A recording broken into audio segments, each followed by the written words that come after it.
네, 오늘 이 새벽에는 분노하신 하나님의 심판이라는 제목으로 함께 귀한 말씀을 나누기를 소망합니다. 우리가 계속 예레미야를 보고 있습니다. 이제 6장을 들어가게 됐는데 하나님께서는 이전 본문의 내용들 속에서도 어떠한 말들을 많이 하셨습니까? 예레미야를 통하여서 이스라엘이 반드시 심판을 받아야만 하는 죄악들을 자세하게 말씀하시면서 그런 악행들, 이스라엘의 하나님이 선택한 족속이었지만 하나님이 선택한 그러한 의미와 다르게 죄가 나날이 늘어나는 그들의 모습을 보면서 그들을 향한 악행의 심판을 도저히 벌하지 않을 수 없다라고 그렇게 말씀하셨습니다. 이제는 그 심판하겠다고 하신 하나님의 징벌이 어떻게 어떠한 모습으로 이루어질 것인지를 오늘 본문에서는 또 조금 더 자세하게 알려주고 있습니다. 특히 오늘의 본문에 우리가 읽었지만 보게 되면 굉장히 자세하고도 생생하게 기록되어 있는 그러한 전개를 우리가 보게 되는데, 함께 사랑하는 성도 여러분, 자세하게 우리가 한 절씩 나누면서 주시는 영적 교훈과 은혜를 나누게 되고 결단할 수 있는 시간이 되기를 주님의 이름으로 소망합니다. 우리 먼저 그렇다면 1절을 다시 한번 함께 읽어보도록 하겠습니다. 베냐민 자손들아 예루살렘 가운데로부터 피난하라.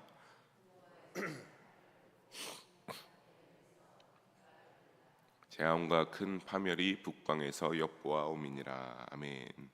하나님이 예레미야를 통하여 말씀하고 있습니다. 뭐라고 합니까? 베냐민 자손들에게 예루살렘에서 피난하라라고 그렇게 말하고 있습니다. 사랑하는 성도 여러분, 우리가 전쟁이 일어나는 모든 상황들을 보게 되면 상식적으로 어떠합니까? 이러한 예루살렘과 같이 방어 전선이 잘 짜여져 있는 이스라엘의 중심부에 아주 중요한 그런 거점 도시다라고 한다면 거기를 잘 갖추어진 성 안으로 모든 사람들을 오히려 대피하라고 모이라고 하고 거기에서 마지막 방어를 짠 다음에 거기에서 끝까지 버티는 모습을 우리가 잘 알 수 있습니다. 하지만 그러한 아주 잘 짜여진 그러한 예루살렘 성에서 지금은 뭐라고 하고 있는 겁니까? 너희가 피난하라, 피하라라고 하나님께서 예레미야를 통해 말하고 있습니다. 베냐민 자손들은 여기에서 예루살렘 거민 전체를 상징하는 말로서 사용되는데, 그것은 바로 예루살렘이 본래 베냐민 지파에게 속한 땅이었기 때문입니다.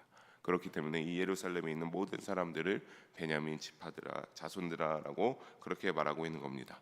그런데 그렇다면 이 베냐민 자손들, 예루살렘의 거민들이 잘 있었는데 왜 그렇다면 여기에서 빨리 피난하라라고 하고 있는 겁니까? 바로 이후에 보는 1절의 후반부에서 알 수 있죠. 드고아에서 나팔을 불고 베탁게렘에서 깃발을 들라고 외쳤기에 그렇습니다. 그러면서 어떻게 하는 겁니까? 예루살렘을 향한 북방, 재앙과 큰 파멸의 북방에서 엿보아오면서 공격해 올 것이기 때문에 예루살렘에 있을 것이 아니라 바벨론의 침략이 임박했으니 너희가 빨리 피난해야 된다라고 말하고 있습니다. 하나님은 이에 대하여서 다시 한 번 더 확실하게 말씀하십니다. 우리 2절과 3절을 함께 한 목소리로 읽어봅니다. 아름답고 우아한 시온의 딸을 내가 멸절하리니 목자들이 그 양떼를 몰고 와서 먹이리로다. 아멘. 먼저 우리 2절을 보게 되면 뭐라고 하고 있습니까? 아름답고 우아한 시온의 딸을 어떻게 한다라고 하는 겁니까? 내가 멸절하겠다라고 하나님께서 예레미야를 통해 말씀하십니다. 이 말대로 어떤 겁니까? 예루살렘 성, 그 안에 있는 자들은 하나님이 사랑하시는 아름답고 고귀한 그런 우아한 시온의 딸인 그런 아주 아름다운 고귀한 그러한 모습의 성읍이었습니다. 그런데 하나님이 사랑하고 이 아름답고 고귀한 성읍이었던 예루살렘을 이제는 하나님께서는 죄를 지은 그들의 악행을 보시고 멸절의 심판을 내리겠다라고 말씀하고 있습니다. 그렇다면 누구를 통해 멸절을 심판을 진행합니까? 아까에도 북방이 나온 것처럼 이 3절을 이어서 보게 되면 북방의 목자들은 바벨론을 말하고 양떼는 바벨론이 들여오는 군대를 말합니다. 그러니까 이 바벨론의 군대가 와서 예루살렘 주위에 어떻게 한다? 진을 치고 자기 장막을 만들어서 진을 치고 포위하여 애워싸이고 먹힐 것을 그렇게 비유적으로 표현하고 있습니다. 바벨론이 군대를 끌고 와서 예루살렘을 감싸고 아주 차근차근 그들을 공격하여 정복하게 될 것을 말하고 있습니다. 하나님은 이제 그리고 4절에 그러한 바벨론을 향하여서 명령합니다. 4절을 보게 되면 누구를 향하여 칠 준비를 하라라고 말씀하십니까? 예루살렘을 향하여 바벨론 보고 칠 준비를 하라라고 말씀하시는 모습을 봅니다. 바벨론은 이방 민족이었습니다. 하나님이 택한 족속은 아니었지만 지금 이 순간에만큼은 이스라엘이 전쟁을 할 때 여호수아에게도 하나님이 함께 하신다라고 하는 것처럼 이들을 바벨론에게 택하여서 그 군대를 불러서 사용하사 예루살렘을 침략하는 전쟁을 지휘하고 계신 상황이기 때문에 하나님께서 바벨론을 향하여서 너희가 예루살렘을 쳐들어가라라고 그렇게 말하면서 예루살렘을 침략하는 전쟁을 바벨론을 지휘하고 계신 하나님의 모습을 우리가 알 수 있습니다. 이어서 말씀을 보게 되면 원래는 뭐라고 말합니까? 우리가 낮 정오에 공격을 하려고 했는데 거기가 늦어졌으니까 이미 해가 기울어져 저녁이 임박해 굉장히 아쉬운 표현을 드러내고 있습니다. 하지만 5절을 이어서 보게 되면 어떻게 됩니까? 5절을 보게 되면 일어나라 우리가 밤에 올라가서라고 합니다. 비록 우리가 약속한 정오의 시간에 예루살렘에 공격하라고 하는 그 타이밍은 벗어났지만 그런 것이 상관이 없이 지금 아무리 늦었어도 어떻게 하겠다라고 하는 겁니까? 바벨론이 예루살렘을 향하여 돌격하여 쳐들어가겠다라고 하는 그러한 예루살렘을 침공할 것을 우리는 알 수 있습니다.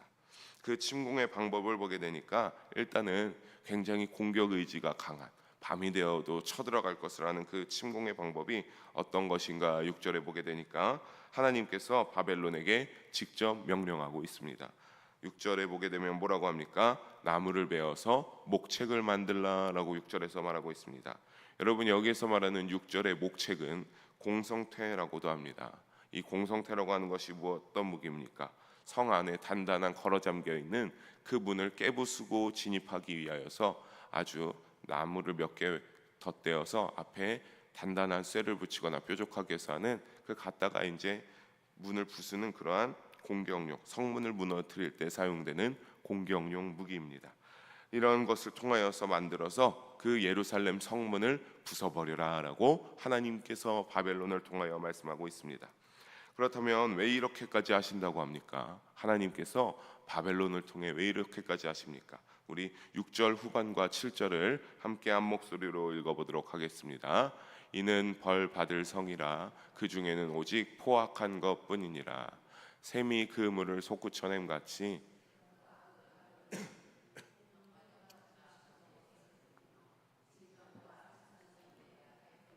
하느니라. 아멘.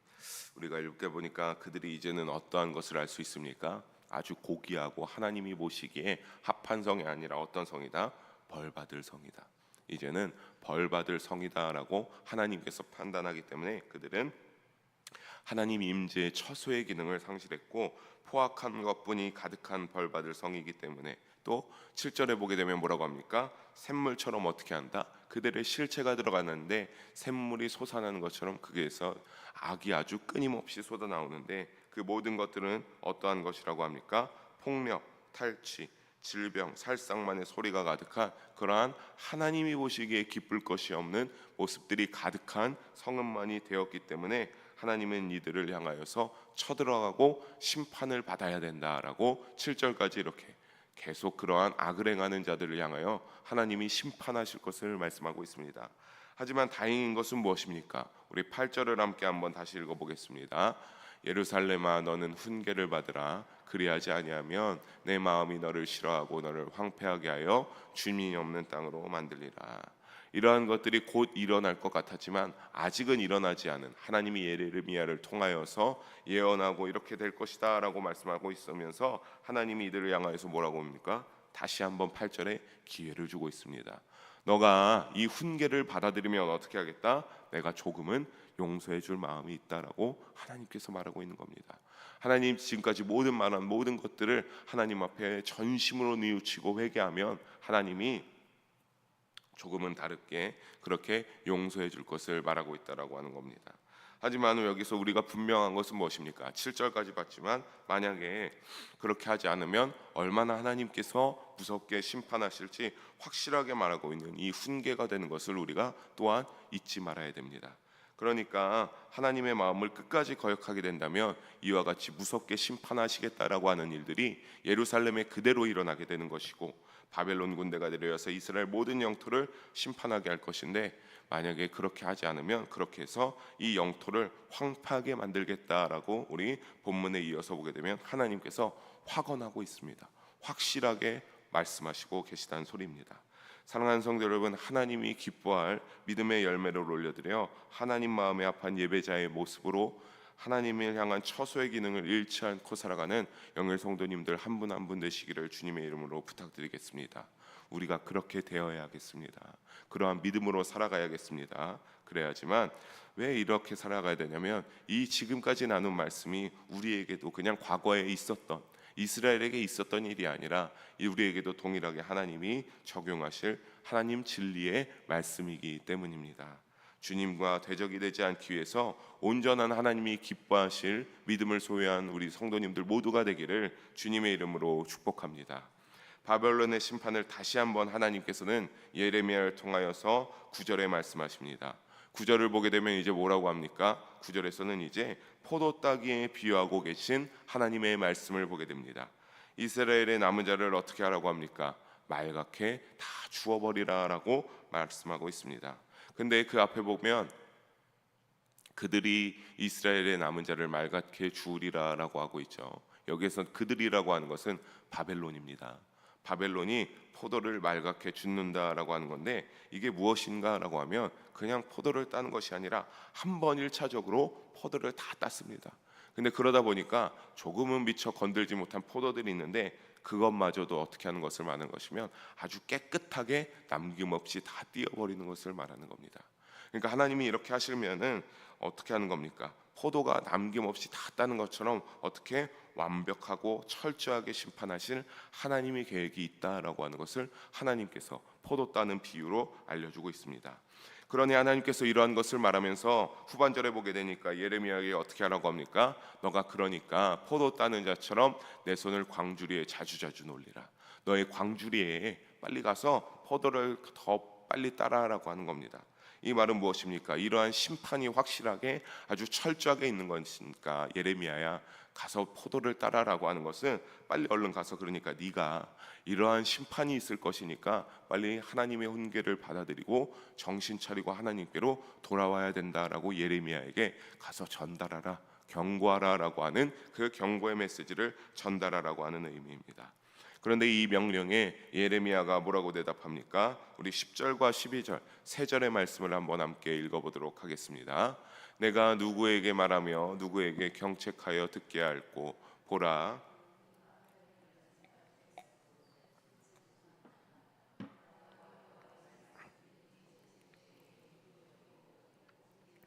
아니하니 그러므로 여호와의 분노가 내게 가득하여 참기 어렵도다. 그것을 거리에 있는 아이들과 모인 청년들에게 부으리니 남편과 아내와 나이 든 사람과 늙은이가 다 잡히리로다. 내가 그 땅 주민에게 내 손을 펼 것인즉 그들의 집과 밭과 내가 타인의 소유로 이전되리라. 여호와의 말씀이니라. 아멘. 결과론적으로 뭐라고 말하고 있습니까? 예레미야가 아무리 자기가 외쳐도 소용없다라고 하는 내용들을 아주 자세하게 예레미야가 하나님에게 아뢰고 있는 내용입니다. 왜 그렇습니까? 10절부터 우리가 차근하게 봤지만 그들은 귀에 뭐가 없기 때문에 할례를 받지 아니하였기 때문에 하나님의 말씀을 제대로 듣지 못하는 상황인 것을 우리가 첫 번째로 알 수 있습니다. 또 무엇입니까? 하나님, 예레미야가 그렇게 말하는 경우가 있었지만 뭐라고 생각했다? 자신들에게 하는 욕이라 생각해서 즐겨 듣지 않고 무시했습니다. 이러한 태도들을 보면서 하나님과 동행하는 예레미야 선지자는 뭐라고 합니까? 내가 성령의 감동을 해서 하나님이 아까 말한 모든 분노가 내가 그대로 충만하게 일었어서 참기 어려웠고 결국 어떻게 하겠다? 12절에 보니까 아이부터 늙은이까지 다 잡혀가고 집밭 안에까지 모두 바벨론의 소유로 넘어갈 것이라 하나님은 그렇게 말씀하셨다라고 예레미야는 말하는 그 모습을 보게 됩니다. 여기에서 여인도 이렇게 아내도 이렇게 집이랑 밭이 같이 나온 것은 이때 당시에는 이 여자들도 재산의 한편으로 이렇게 처리되었기 때문에 이와 같은 기록이 있는 줄로 생각하시면 됩니다. 이러한 모든 것을 말했음에도 그럼에도 끝까지 듣지 아니하였습니다. 우리 13절과 14절 두 절 함께 보겠습니다. 한번 읽어봅니다. 이는 그들이 가장 작은 자로부터 큰 자까지 다 탐욕을 부리며 선지자로부터 제사장까지 다 거짓을 행함이라. 그들이 내 백성의 상처를 가볍게 여기면서 말하기를 평강하다 평강하다나 평강이 없도다. 아멘. 멸망이 코앞에 닥쳤는데도 탐욕으로 가득해서 13절에 보게 되면 가장 작은 자부터 가장 큰 자까지라고 합니다. 가장 작은 자는 누구냐고 한다면 이스라엘 예루살렘에 있는 가장 편안한 무난한 일반 백성들을 의미하는 겁니다. 그리고 가장 큰 자는 본문에서까지 나와 있죠. 당시에 권위를 가지고 있는, 권력을 가지고 있는 지도자층들, 선지자, 제사장들까지인데 그들이 무엇을 하고 있다라고 합니까? 거짓을 행하고 있다라고 말하고 있습니다.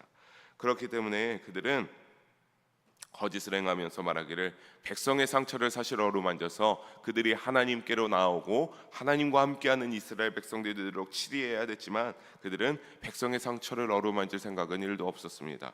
오직 탐욕으로 인하여서 평강하다 평강하다라고 거짓 지뢰를 외치면서 그들의 탐욕과 재산과 부를 축적하기에 여념이 없었습니다. 그러니까 그렇게 외치면서 탐욕을 추구하니 평강이 있었겠습니까? 아까 말한 것처럼 살인과 아주 몹쓸 악행의 냄새들만 들끓는 예루살렘의 모습이었습니다. 하나님은 그래서 이를 보면서 말씀하십니다. 마지막 우리 15절을 조금 길지만 한 목소리로 다시 한번 읽어보겠습니다. 그들이 가증한 일을 행할 때 부끄러워하였느냐? 얼굴도 붉어지지 않았느니라. 그러므로 그들이 엎드러지는 자와 함께 엎드러질 것이라. 내가 그들을 벌하리니 그때 그들이 거꾸러지리라. 여호와의 말씀이니라. 아멘. 그들은 가증한 일을 할 때 어떤 것을 할 수 있습니까? 굉장히 긴 것이지만 이 본문에 보니까 하나님이 정리하여 말하길 가증한 일을 하고 죄를 짓고 악을 행함에도 전혀 악의 길에 서 있을 때 조금도 부끄러워하지 않았고 얼굴이 붉어지지 않고 아주 태어났던 모습으로 끊임없이 악행을 행했던 그들의 모습을 하나님께서는 예레미야를 통해서 지적하시면서 그들이 어떻게 될 것이다? 엎드러지는 자와 함께 엎드러지고 하나님의 심판 앞에 그들은 결국 모두 거꾸러져서 죽게 될 것을 하나님께서는 예레미야를 통하여 말씀하고 있습니다. 그들은 하나님이 평강하다 평강하다라고 지켜주실 것이라 선포했지만 실상 그들은 거짓된 믿음에서 나오는 선포였고 그 거짓된 믿음으로 충만한 타락하고 변질된 믿음으로써 그렇게 살아갔음을 우리는 우리의 영적 교훈으로 삼아야 될 줄로 믿습니다. 사랑하는 성도 여러분, 말씀을 정리합니다. 불순종하는 이스라엘에게 하나님이 분노하여 내리는 심판이 우리에게 충격과 공포로 받아들이시기를 주님의 이름으로 부탁드리겠습니다. 남의 일이 아닙니다. 하나님이 다 뺏어가시겠다 뭐 이런 것이 남의 일이 아닙니다. 하나님이 보시기에 우리도 온전한 믿음으로 있지 아니하고 변질되었다, 하나님 앞에 경건하지 못하다, 하나님이 보시기에 온전한 믿음을 가지고 있지 않다라고 하면 하나님은 때로는 어떠한 모든 방법을 쳐서라도 그것을 다 앗아가시는 하나님을 우리는 오늘의 본문에서 철저하게 봤습니다. 이것이 우리에게도 일어날 수 있음을 잊지 마시기 바랍니다. 그러니까 우리는 늘 어떻게 해야 되겠습니까? 진정한 사랑임을 기억하고 하나님이 이러한 가운데서도 끊임없이 훈계를 받아들이고 회개하라는 것이 하나님의 사랑임을 기억하면서 함께 말씀 앞에 깨어있는 우리가 되기를 소망합니다. 우리가 사소한 죄라도 어찌할꼬 하면서 주님 앞에 십자가를 붙잡고 보혈의 능력을 의지하면서 회개하기를 주님의 이름으로 소망합니다.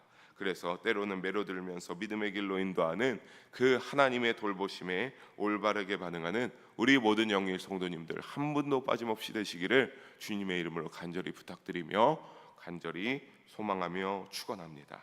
아멘. 함께 기도합니다.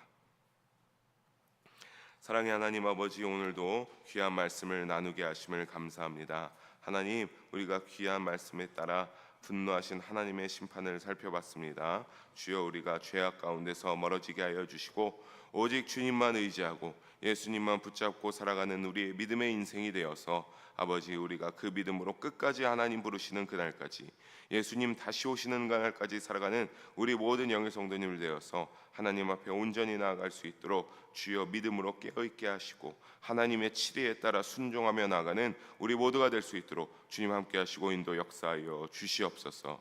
늘 감사드리오며 사랑이 많으신 많으신 우리 주 예수님의 이름으로 기도합니다. 아멘.